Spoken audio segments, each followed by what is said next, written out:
Olá, eu sou a Fabiana Fux, eu sou psicóloga há 23 anos, eu sou Master Coach, analista de perfil comportamental, eu fui gestora de recursos humanos durante 16 anos e hoje eu sou mentora de psicólogos e coaches. E eu tô aqui hoje para bater um papo com você sobre a depressão e o Setembro Amarelo.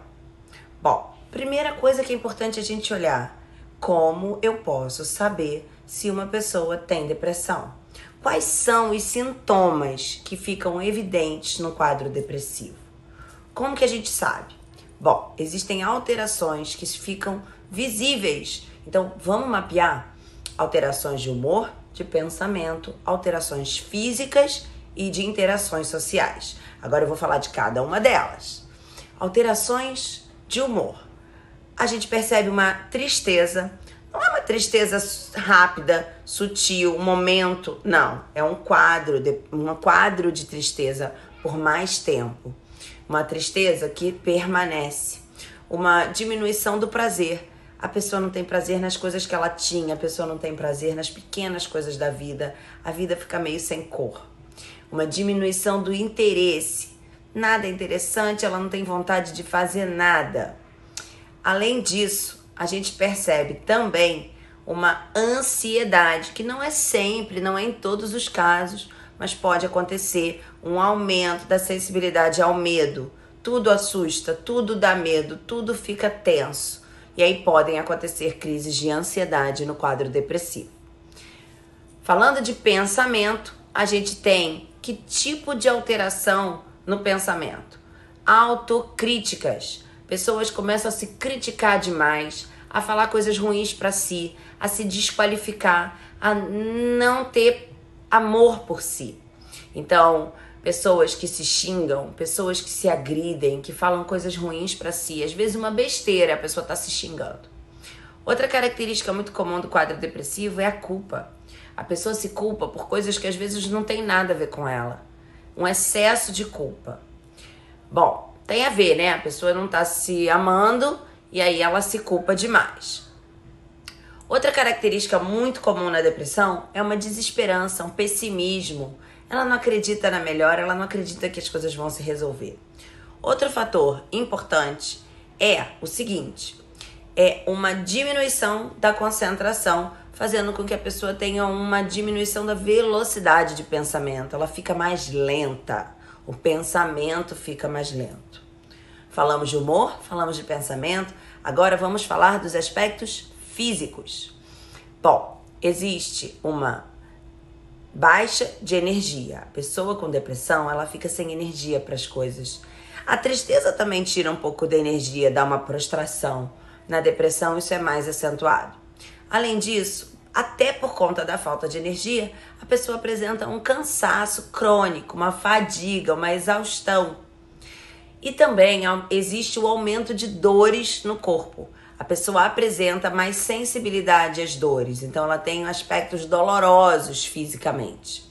Além disso, a gente tem alterações do sono, pessoas que têm dificuldade para dormir, que acordam no meio da noite, pessoas que acordam de madrugada e não conseguem dormir de novo.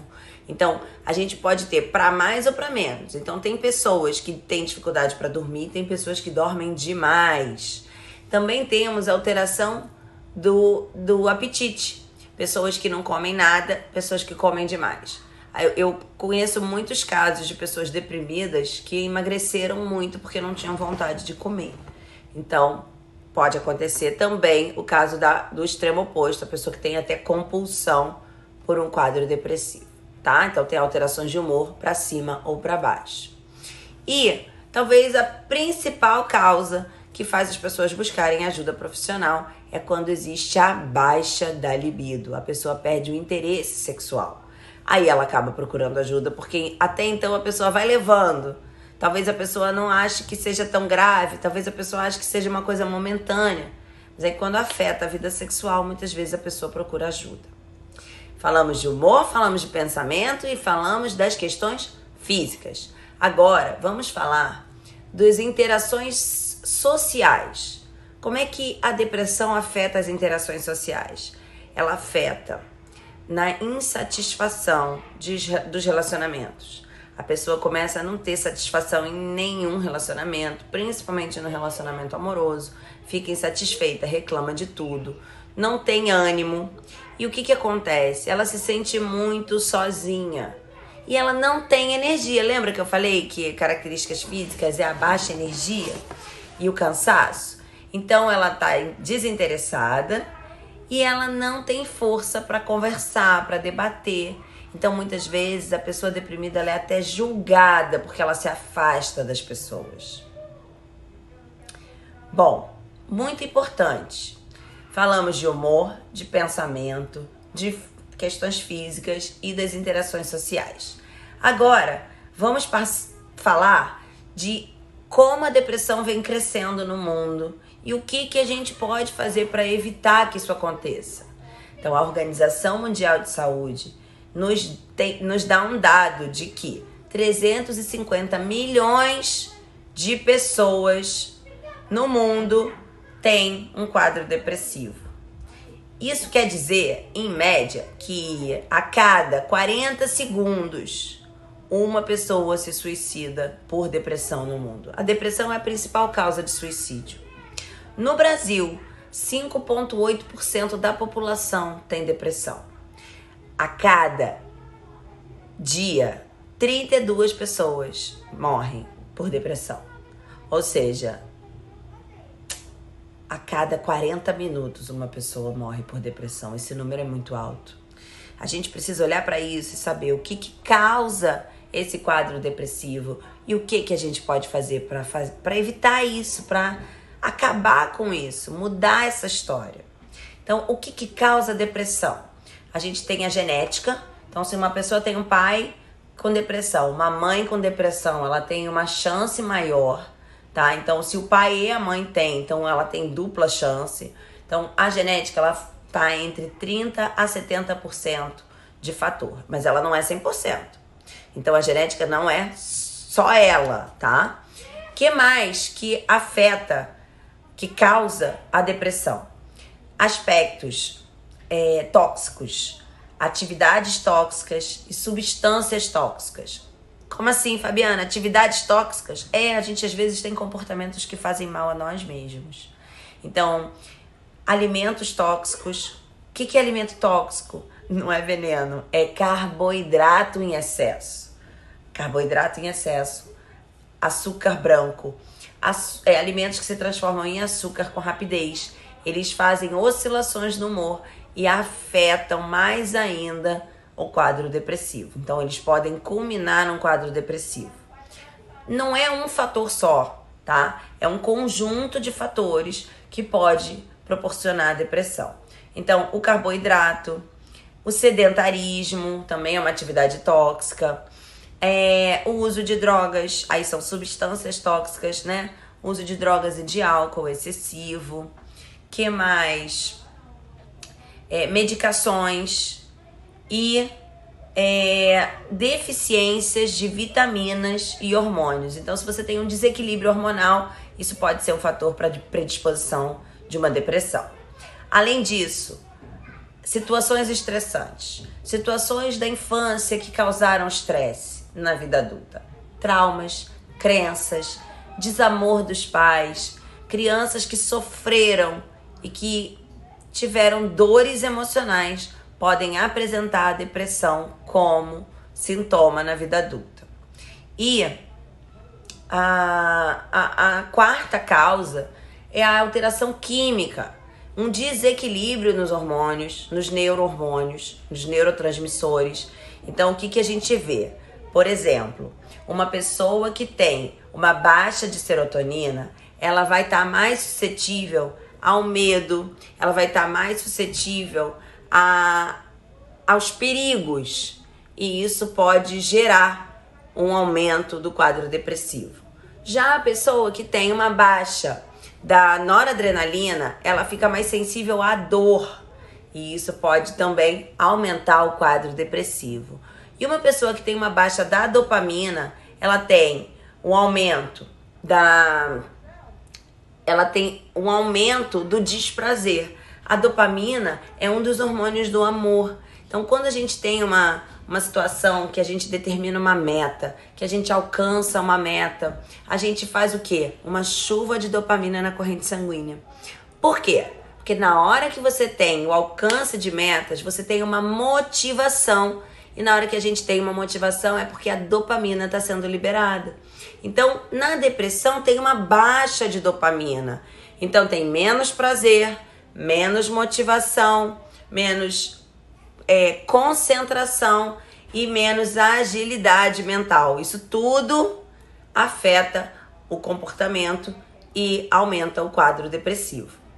Certo? Bom, agora vamos pensar aqui uma coisa. Essa situação de pandemia pode ajudar no processo da depressão? Pode piorar, né? Porque essa coisa toda de ficar isolado, essa coisa toda do medo, ou seja, se a pessoa já tem uma disposição, um aumento da disposição para o medo, tem uma baixa serotonínica e aumenta o medo, e aí vem essa situação toda, o medo aumenta mais ainda. Se a pessoa tá lá, já reclusa, já com dificuldade, perdendo o interesse, não tá com vontade de fazer nada, não tem prazer, não tem vontade de estar com os amigos e ainda tem que ficar isolado, ou seja, o cuidado precisa aumentar. A gente tem a obrigação de olhar para o que está acontecendo na nossa vida e ao primeiro sinal, fique atento. Se você tem um amigo que apresenta algum desses comportamentos, você precisa ficar atento e pedir ajuda. Então, uma pessoa com diagnóstico de depressão deve fazer o quê? Quais são os meios de ajuda que essa pessoa precisa tomar? Primeira coisa, se você vem observando e não é nada exagerado, você pode praticar atividade física, você pode meditar, você deve meditar, você pode fazer exercícios de respiração, você pode fazer um trabalho para combater os pensamentos negativos.